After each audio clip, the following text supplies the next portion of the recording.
అన్నా మేమంతా నీకోసం ఉన్నాము, అన్నా మీరు ధైర్యంగా ఇలాగే ముందుకు వెళ్ళండి, రానున్నది జగనన్న ప్రభుత్వమే అని చెప్పి ప్రతి అన్న, ప్రతి అక్క, ప్రతి చెల్లెమ్మ వచ్చి జగన్మోహన్ రెడ్డి గారిని దగ్గరగా చూసుకొని ఈ యొక్క విధంగా వారికి భరోసానిస్తూ ఆయన దగ్గరగా చూస్తూ ఆనందం పొందుతున్నటువంటి జనాన్ని మనం చూసాం. అన్ని విజువల్స్ అన్ని అవైలబుల్ గా ఉన్నాయి, అన్ని సీసీ ఫుటేజెస్ దొరుకుతుంది. పోలీసులు కూడా ఉన్నారు కదా అక్కడ ఇక్కడ. పోలీసులు వచ్చేటువంటి జనాన్ని ఆపుతూ వాళ్ళని అవసరమైతే కొట్టడానికి కూడా సిద్ధమయ్యి వాళ్ళని దగ్గరగా రాకుండా చెదరగొట్టే ప్రయత్నంలో పోలీసులు కూడా ఉన్నారు కదా, వాళ్ళకు కూడా తెలుసు కదా. ఇట్లా జగన్మోహన్ రెడ్డి గారు టూర్ సాగితే మరి అందులో స్వయంగా గుంటూరు జిల్లా ఎస్పీ వారి యొక్క ప్రకటనలో స్పష్టంగా ఇచ్చారు.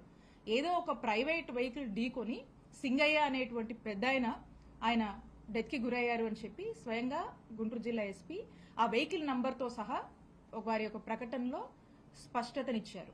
అయినా కూడా దాన్ని జగన్మోహన్ రెడ్డి గారికి ఆయన టూర్కి అంటగట్టడం బాధాకరం.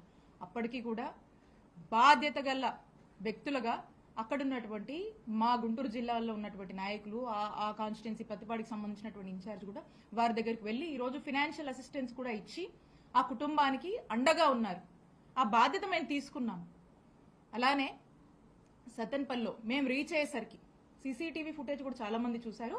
అక్కడ ఒక యువకుడు 27 ఇయర్స్ సంబంధించినటువంటి ఆ యువకుడుకు సంబంధించి అతను ఒక షాప్ కింద అక్కడ కూర్చొని తనకి ఊపిరాడక కొంచెం బ్రీతింగ్ ప్రాబ్లం అయ్యి హార్ట్ అరెస్ట్ అయిపోయి అతను అక్కడ పడిపోయాడు. అక్కడ ఎంబటే నియరెస్ట్ హాస్పిటల్ కి తీసుకువెళ్లేసరికి అతను చనిపోవడం జరిగింది. ఆ విషయం తెలుసుకుని అక్కడ కూడా ఆ కార్యక్రమం అయిపోయాక మాకు బాధ్యత ఉంది కాబట్టి మేము అక్కడ ఉన్నటువంటి ఆ ఇన్ఛార్జ్ ఆ అబ్బాయి జయవర్ధన్ రెడ్డి ఆ అబ్బాయి దగ్గరికి వెళ్లి వారి కుటుంబానికి భరోసానిచ్చి వాళ్ళని పరామర్శించి మేము రావడం జరిగింది. ఆ తర్వాత అక్కడ ఉన్నటువంటి ఆ ఇన్ఛార్జ్ సుధీర్ భార్గవ్ రెడ్డి గారు కూడా ఆ యొక్క అంత్యక్రియల కార్యక్రమంలో కూడా పాల్గొని వాళ్ళందరికీ కూడా ఫైనాన్షియల్ అసిస్టెన్స్ కూడా ప్రొవైడ్ చేయడం జరిగింది. ఎందుకంటే అది ఆ టైంలో అక్కడ జరిగింది కాబట్టి మేము క్యాన్వై రీచ్ అవ్వక ముందుకే ఇది జరిగి ఉంది కాబట్టి అయినప్పటికీ కూడా మేము బాధ్యతగా ఉన్నాం కాబట్టి ఆ బాధ్యత మేరకు ఆ కుటుంబాన్ని మేము పరామర్శించి రావడం జరిగింది.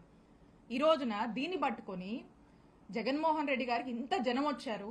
వైఎస్ఆర్ కాంగ్రెస్ పార్టీకి పెద్ద ఎత్తున గ్రాఫ్ పెరుగుతుంది. ఎక్కడ చూసినా రాష్ట్రంలో నలుమూలల నుంచి ఎక్కడికి జగన్మోహన్ రెడ్డి గారు వెళ్లి అడుగుపెట్టినా అక్కడ ఆ ప్రాంత ప్రజల నుంచి వస్తున్నటువంటి రెస్పాన్స్ కానీ, పీపుల్ నుంచి జగన్మోహన్ రెడ్డి గారి మీద వాళ్ళు వ్యక్తపరుస్తున్నటువంటి నమ్మకం కావచ్చు. రీసెంట్ గా పొదిలి ప్రోగ్రామే రీసెంట్ టైమ్స్ లో పొదిలి ప్రోగ్రామే చెప్పొచ్చు. ఎంత పెద్ద ఎత్తున వైఎస్ఆర్ కాంగ్రెస్ పార్టీ గ్రాఫ్ పెరుగుతుంది. జగన్మోహన్ రెడ్డి గారి మీద ప్రజలకు ఎంతటి అభిమానం ఉంది.